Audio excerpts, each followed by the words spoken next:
In today's video, we're taking a look at the Marvel Legends Captain America versus Venom 2-pack from the Marvel vs. Capcom line. And we have some things to talk about. Stick around. And here we go. Hey, what's up everybody? Welcome to Dad's Expensive Hobby. What's up? I am excited about this Gamerverse release. The Captain America vs. Venom 2-pack was really the only one that I was interested in when they were all first announced, even though I bought the other ones anyway. But let's dive right into this one. Right here on the front of the package, it is the typical Gamerverse package with a nice big window showing us both figures and all the accessories. On one of the sides here, it's got a nice image of Venom, and on the other side here, it's got another image of Captain America. On the back, it's got a nice game render of them getting ready to do gameplay, and go at it, and I really like it. But anyways, that is enough about this package. Let's get them out of the package and take a closer look at them. Alright, right out of the box, they both look really nice. But we're going to do this just like any other regular review. We're just going to do it one at a time. So let's start out with Cap and let's see how tall he is. To the top of his head, he is right at 6.5 inches, which would make the whole figure 16 centimeters. For Venom, he is just a notch above 7 inches, which would make him right at 18 centimeters, and I'm going to just assume for the game that that's about right. But let's stand them next to some other figures really quick and see how they look.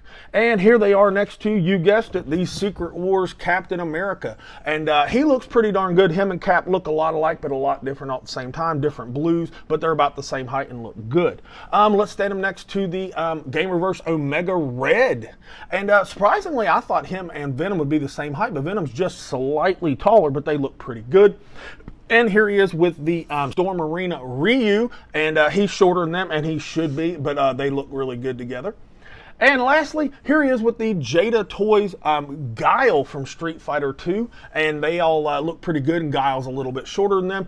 That's kind of questionable, but the scale creep with Marvel Legends is a real thing. Now for accessories, they both come with a decent lot of stuff. Captain America comes with 2 heads. He comes with this serious head on him in the package, and it looks pretty good. But he also gets a kind of open mouth yelling face head, and it actually looks pretty darn decent. He also comes with 4 hands, 2 fist hands on him in the package, and a couple of thumbs up hands. He also comes with a complete unbroken shield for once, and it looks pretty decent. And he also has this impact effect type of thing that's pretty good. It's like a blue translucent plastic, looks pretty nice. Now for Venom, Venom also comes with 2 heads. He comes with this like half Eddie Brock head right here, and the paint is done surprisingly well on it. It looks good. We'll look at it more in a minute. And he also comes with a full-on Venom head with the tongue sticking out with some like green slimy shit sticking off of it, and it looks pretty darn good. He also comes with 4 hands, 2 fist hands on him in the package, and then 2 open kind of grabby claw hands. Not all in all, not too shabby. Now for aesthetic, we'll start out with Cap. Cap looks really good. There's quite a bit of reuse in here, not gonna lie. The legs are definitely from the Secret Wars. The forearms and hands are definitely from the Secret Wars figure. And the head, it looks like it was retooled from the Secret Wars figure as well, but it looks pretty good. Overall, it's got a pretty nice matte finish on it. It is not a shiny figure, except in like the white star on the chest and the red and white on the abdomen, which are kind of glossy, but I like that little contrast. They look pretty good. His proportions are nice. His muscularity looks really good, like in his shoulders and arms, his chest. His head doesn't sit super duper high on the body. The traps look good. His butterfly looks good. The way they cut it, it aesthetically still looks pretty darn good. His back muscularity looks really nice. I like it. He's got a little bit of Captain America booty. What? Legs are still a little too tubular for me. I'd like to see a little bit more sweep out and a little bit more taper in, but it's not bad. The new boots and feet look pretty good.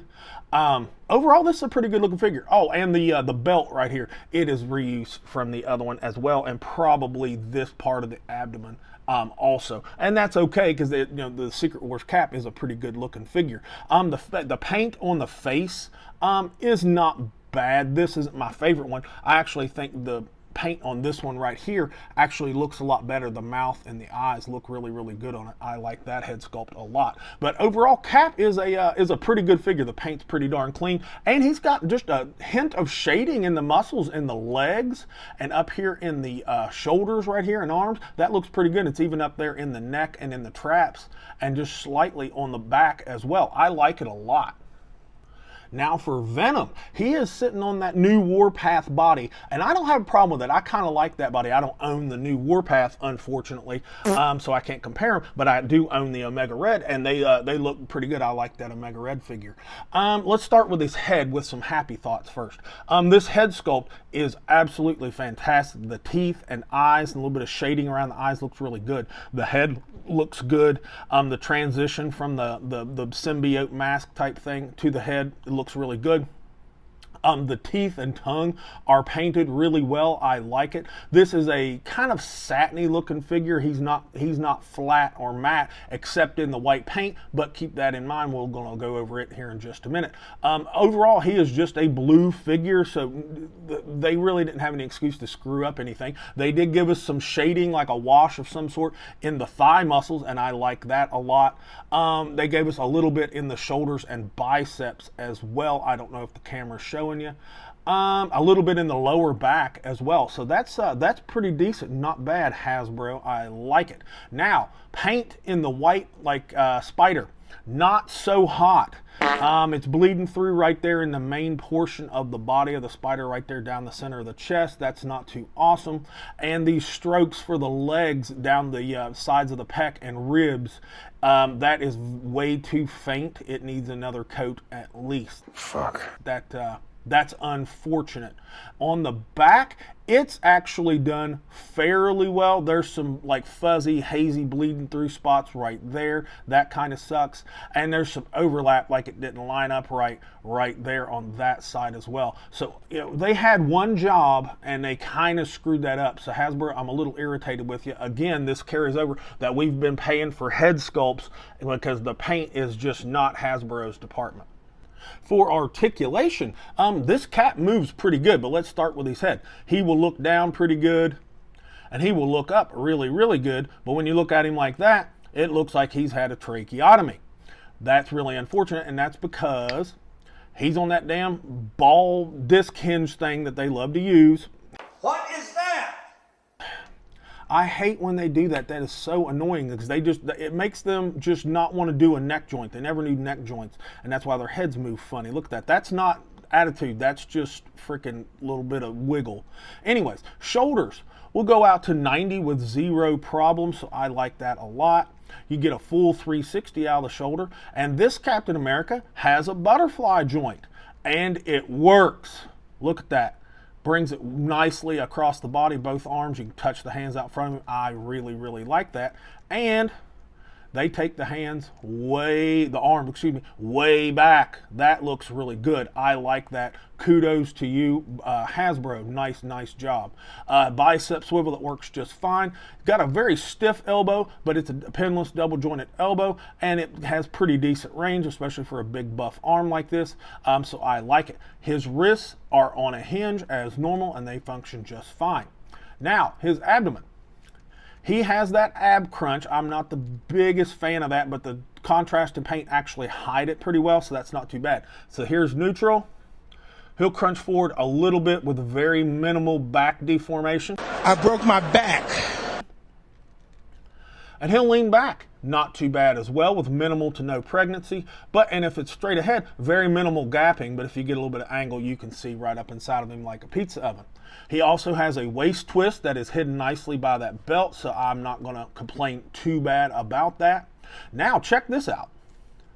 He can do a full-on split. Good job, Cap. Is this like the new maximum Cap? Anyways. Got a nice front kick right there. I'll take that all day long. He's got America's ass right here on the back, so he's not going to kick back any, but that's okay, I suppose. Got a thigh swivel. That thigh swivel is just fine. Pinless, double jointed knee. Enough range, nothing crazy, but that'll work. Now, his leg looks like he would have a boot swivel down here, but he does not. But so they were kind of trying to be a sneaky. His ankles are hinged. They'll go all the way down. Not too far up, sadly, but he does get a little bit of ankle rocker, so that's okay. Pinholes in the bottoms of the feet, and no toe hinge. Now, Venom, he's on the Warpath body, so if you've seen any reviews about how the Warpath body moves, you know how he goes, but I haven't, so we're going to go through it. His head will look down all the way. Got a little bit of lollipop going on, if you can see that. Don't cry, don't cry. That kind of sucks. And it'll lean up and look up, pretty well. And that's because he's on that same ball peg disc hinge thing. Fuck. Gosh, I wish they would stop that. But anyways, and no neck joint. His shoulders will go up to a little bit above 90, so that's not too bad. Full 360, I like it. He also has a butterfly joint. And it doesn't work quite as good as Cap's, but it does bring the arm across him pretty decently. And it does take him back really nice. I like that, and it looks good. That doesn't look bad at all. He's got a bicep swivel, pinless, double jointed elbows, way past 90. That's nice range for a big old gigantic arm like that. Elbow doesn't look the best, but pinless elbows rarely do. And his hands are on a hinge. Excuse me, I had a hiccup. Now he has a diaphragm brake, and it will lean forward very slightly, just a little bit. You'll get a little bit out of it, not a big bunch. And on its own, it doesn't really lean back too far, almost kind of just a tilt. And you will get some tilt and lean and attitude all out of that diaphragm brake. So that's pretty decent, and a lot of twist. That's where all your twist is going to come from. He has an upside down ab crunch right there. And you'll get about a click out of it forward. And about a click or so back. So not too terrible. You use it all in tandem. I mean, you'll be able to get what you're looking for out of him for the most part. Now, he doesn't split worth a shit. But we knew that when you're looking at, Warpath and Omega Red. But that's okay. They're big old guys. They don't need to be doing big old splits anyway. Does have a nice front kick. The leg rounds out a little bit when you do it, but that's not that big of a deal. He's got a tight booty, so no kicking back. Thigh swivel, that's tight and kind of clicky, but it does work. Pinned, double jointed knee, plenty of range, and the proportions look pretty good. The knee itself, not my favorite, but I don't want to faint. No shin swivel, thank goodness. And his ankle, is on a hinge, so it'll go all the way down. It'll give you a little bit of up, not a big bunch, but you do get nice ankle rocker out of it. And he gets a peg hole in the bottom of his foot with no toe hinge. Final thoughts for the Captain America versus Venom 2-pack. This is not too bad. Neither of them disappointed me. The paint on Venom, not so awesome, but that is very indicative of Hasbro and Marvel Legends, so I can't really complain. But Cap makes up for it because Cap's paint is pretty darn good. They both move very acceptably. Cap actually exceeded my expectations as far as that's concerned. Accessories, they probably, this is a $60 2-pack. They could have come with a little bit more, to be quite honest with you, both of them. But it's not too bad regardless. Their articulation, like I said, is pretty good. And their aesthetics are really good. Both figures look solid. I am going to give this 2-pack a B. There is plenty of room for improvement, but it's Marvel Legends. There always is, but not too shabby. But just to be quite honest with you, do me a favor. If you like what's going on in this channel, hype this video and check out our other videos. And do me another favor and check out that video that just popped up in the bottom left-hand corner of the screen. And with all that said, this has been Dad with Dad's Expensive Hobby, and I'll talk to you all in the next video.